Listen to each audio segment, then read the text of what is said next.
Missing your body, missing your eyes, I'm missing the way you look at me. Well, you never love me, you never love me. What do you break my in peace? And I cry for your love, and I'm hearing your voice calling me one more time. I'll never call your phone, baby. Oh, baby. I will never call. 네, 안녕하세요. 도사 이승태 TV의 이승태 변호사입니다. 오늘 소개해 드릴 거 뭐냐면 예전에 한번 말씀을 드렸어요. 이게 채무자 주소를 어떻게 알아내느냐. 차용증에 써져 있는 주소가 달라. 그럴 때 이 사람 주소를 어디 있는지 찾을 수가 없는 거예요. 그리고 돈은 빌려줬는데 어디 갔는지 모를 때 그걸 어떻게 찾느냐 한번 해드렸는데 오늘 그것과 관련해 가지고 두 건에 대해서 다시 한번 정확하게 알려드리려고 해요. 첫 번째 뭐냐면 내가 임대인하고 임대차 계약을 체결했는데 보통 계약갱신 요구해야 되잖아요. 계약갱신 요구하겠다고 문서를 보냈는데 계약서에 있는 이 주소로 내용 증명을 보냈는데 도달이 안 돼. 자꾸 반송돼. 아니 그럼 어떻게 해? 왠지 큰일 나거든요. 왜냐하면 임차인 입장에서는 이 보통 이제 상가 임대차의 경우에는 계약 기간이 끝나기 6개월 전부터 한 달 전까지 사이에 뭐 계약갱신 요구를 해야 되고 주택임대차보호법의 경우에는 또 6개월 전부터 2달 내에 어떤 통지를 해야 돼요. 계약갱신 요구를 해야 되는데 도달이 안 되니까 불안하잖아요. 그럴 때 어떻게 해야 되느냐.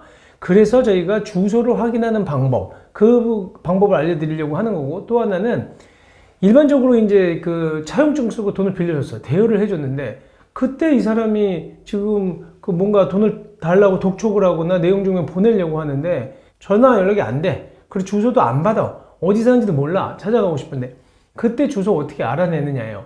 지난번에 제가 한번 해드렸는데도 불구하고 또 이거를 이제 저희가 하는 이유가 자치센터에서 자꾸 안 해준다는 거예요. 자치센터에서 그런 걸 그 개인 정보기 때문에 우리는 알려줄 수 없다라고 자꾸 얘기한다. 그래서 저희가 그게 잘못됐다. 자치센터에 잘 모르고 하시는 얘기다. 주민등록법에는 분명히 나와 있기 때문에 그대로 하시라라고 저희가 설명드리는 거니까 보시면서 그대로 따라가시면 돼요. 첫 번째는 임대인 주소지 찾는 것. 그리고 또 하나 임대인이 아니더라도 반드시 만약에 매매 계약을 했는데 매도인의 주소를 알 수가 없어요. 갑자기 연락이 안 돼. 계약료 체결해 놓고 내가 계약금 주고 놨는데 그때도 초본을 뗄 수 있는 방법을 알려드리는 겁니다. 원래 이 주민등록법 29조 2항에 보면 열람 또는 등초본의 교부라고 해서 원칙적으로는 등초본의 교부 신청은 본인이나 세대원밖에 못해요.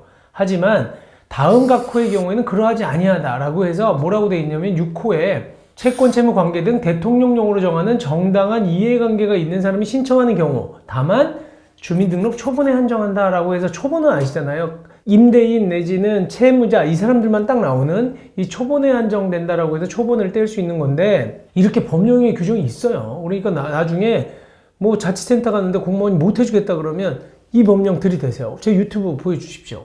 그래서 이 법에 따라서 이제 나와 있는 게 또 주민등록법 시행령 제48조 제4항이거든요. 근데 여기에서 말하는 채권, 채무 관계 등 정당한 이해관계가 있느냐는 또 누구냐, 그걸 또 정해놨어요. 그게 누구냐 하면 1호에 부동산 또는 이에 준하는 것에 관한 권리의 설정, 변경, 소멸에 관계되느냐. 이게 뭐냐면 부동산에 만약에 저당권을 잡았어? 저당권을 변경해야 돼. 그럴 때 저당권의 권리를 설정하거나 변경하거나 소멸시키려고 할 때 그럴 때도 쓸 수 있다는 거예요. 반드시 임대인에 대한 것뿐만 아니라 임대인은 등기가 안 돼 있죠. 전세권은 돼 있고 그렇기 때문에 임대인의 경우는 뭐냐? 부동산 또는 이에 준하는 것에 대한 권리라고 보시면 돼요. 그러니까 부동산에 대해서 임대차를 했잖아. 그것도 부동산에 관한 권리의 설정, 변경, 소멸이기 때문에 떼줘야 된다는 겁니다. 그러니까 이 정당한 이해관계가 있는 자에 속한다는 거고 또 두 번째 설명드린다고 했던 개인 및 법인 등의 채권, 채무와 관계되는 자 이렇게 나오잖아.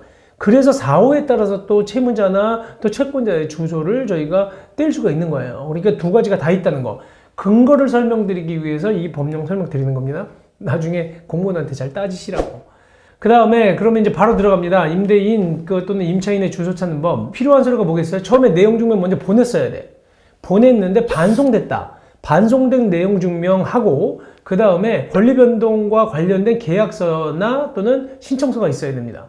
그러니까 뭐냐 하면 내가 임대차 계약서 아니면 뭐 전세권 설정 계약서 그리고 뭐 저당권 설정 계약서 이것도 지금 가능해요. 왜냐면 권리 변동에 관계된 거니까. 그리고 또 행정기관에서 발급한 각종 인허가증 또는 신고필증 그 관계를 밝혀주는 자료를 갖고 가시면 돼요. 또 하나는 판결문이나 공탁서 있어도 된다는 거예요. 그래서 신청 방법은 읍면동 주민센터 및 구청 방문하시면 되고 서식 작성 후에 제출하라. 온라인 발급 불가. 온라인은 안 된다는 겁니다. 직접 가서 설명드려야 돼. 온라인으로 방법이 없어. 알려줘야 돼. 그리고 가면 무슨 서식에 쓰느냐? 별표 7호 서식에 따라서 쓰는 거예요. 주민등록표 열람 또는 등초본 교부 신청서. 근데 여기는 초본밖에 안 된다 그랬죠? 초본만 교부 신청할 수 있는 거예요. 그래서 개인인 경우에는 신청인 주소, 성명, 이름 적고 대상자와의 관계 뭐 이렇게 쭉 적는 겁니다. 그 다음에 법인은 이제 똑같은 거 사업자 등록증하고 대표자 소재지 적고 그 다음에 그 열람 또는 등초본 교부 대상자의 성명하고 주민등록번호 주소 적는 거예요. 그거 적어서 달라. 근데 물론 이제 주소지는 모르지. 지금 어디 갔는지 모르니까 떼는 거니까. 그리고 기존 주소 같은 거 적으시면 되는 거고. 그래서 지금 초본 신청하는 겁니다. 그리고 여기에서 뭐 필요한 것들은 표시하시면 되는 겁니다. 이렇게 신청하면 돼요. 근데 안 해준다고 그러면 저희 정말 우리 유튜브 꼭 보여주세요. 이건 법에 나와요. 채무자의 주소 찾는 방법은 뭐냐? 똑같아요. 아까 그 법령에 의한 거야. 채권 채무 관계에 정당한 이해관계에 있는 자기 때문에 가능하다는 겁니다.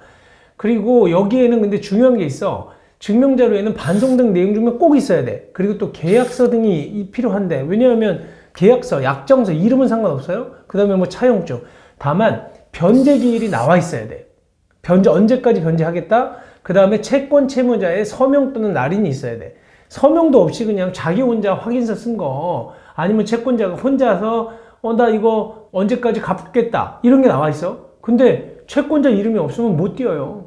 그러니까 채권자 채무자 서명 날인이 다 있어야 되는 거야. 서명 또는 날인이 되어 있어야지만 이 사람 둘 간의 권리관계가 있구나. 그러니까 이 사람한테는 초본을 떼어줘도 괜찮겠구나. 이걸 알 수 있게 해야 된다는 거예요. 그리고 또 중요한 거 하나, 여기는 변호사, 법무사, 행정사 또는 세무사의 이해관계 사실확인서를 받아야 돼요. 그러니까 돈 들겠죠. 변호사한테 가서 이 이해관계 사실확인서 발급해 주세요 라고 하나 해야 돼. 그래야 거기다 서명해주고 도장 찍어주면 그거 갖고 와서 발급받는 건데 이것도 똑같이 온라인 발급 불가입니다. 다만 여기에서 하나 알아두셔야 될 거는 채권 채무 관계의 금액이 50만 원 이하는 안 돼요. 그러니까 너무 작은 금액까지는 나 초본 안 떼어주겠다는 거예요. 50만 원을 초과하는 경우여야 되고 또 하나는 기한이익이 상실되었거나 변제기가 도래한 경우에 한정되는 거예요. 그래서 계약서에 아까 보면 변제기가 적혀져 있어야 된다는 거야. 왜냐하면 미리 돈도 지금 갚을 날짜가 2020년 6월 30일인데 미리 와가지고 지금 2월 달에 와서 초본 떼달라면 안 된다는 거야. 그렇기 때문에 그때는 변제기가 도래했다. 아니면 그 기한을 상실한 이유가 있을 거 아니에요? 그걸 증명하는 서류를 갖고 오라는 거예요. 그게 안 되면 청구를 못 하는 거죠. 그래서 변제기 보고 떼어주겠다는 거예요.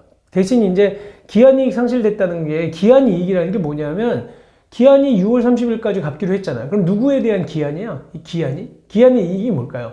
그게 뭐냐면 6월 30일까지 갚아도 돼 라고 하는 건 누구한테 이익이 있는 거예요? 채무자, 돈 갚는 사람한테. 근데 돈 갚는 사람한테 이익이 있는 건데 갑자기 그 이익을 상실했어. 내가 뭘 잘못해서. 그건 무슨 얘기냐면 이자를 매달 100만 원씩 내기로 했는데 이자를 안 냈으면 기한의 이익을 상실하거든요.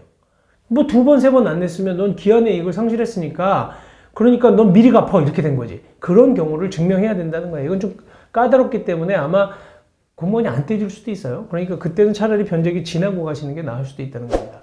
두 번째 서식, 채무자의 주소 찾는 방법에서는 서식이 다른 서식이야. 11호 서식.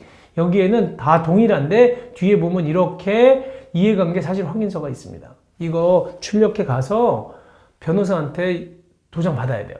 근데 변호사도 또 이것만 갖고 하면 안 돼. 그건 또 변호사가 자치센터에서 주민등록법에 또 요구하는 서식을 또 가지고 있어야 되는데 그 부분은 뭐 저희가 다 알려드릴 수는 없고 자고간 필요하신 분들은 이거는 변호사가 알아야 되는 거니까 그것까지 제가 유튜브에서 하면 우리는 또 뭐 먹고 사나. 그러니까 어쨌든 채무자들 주소를 만약에 찾으려고 한다라고 할 땐 반드시 이해관계인 사실확인서를 받으셔야 된다는 겁니다. 그래서 이런 서식이 있으니까 앞으로 잘 이용하시면 여러분들이 여태까지 막 초본 못 뛰어가지고 막 걱정하시고 이거 얼마 되지도 않는데 소송을 해서 보정명령을 받아서 주소를 알아야 되나 막 이렇게 고민하셨던 분들 이제 많이 고민이 적어질 겁니다. 옛날에는 다 그렇게 시켰어. 잘 모르니까. 뭐 변호사들도 그렇고 법무사들도 그렇고 이런 제도를 모르면 소송 제기해서 맨날 사실조회에서 주소지가 어딘지 초본을 발급받아 왔거든요. 그러니까 그렇게 안 하셔도 된다는 거예요. 정말 중요한 팁을 또 드리는 거니까 잘 활용하시면 되겠습니다. 네, 감사합니다.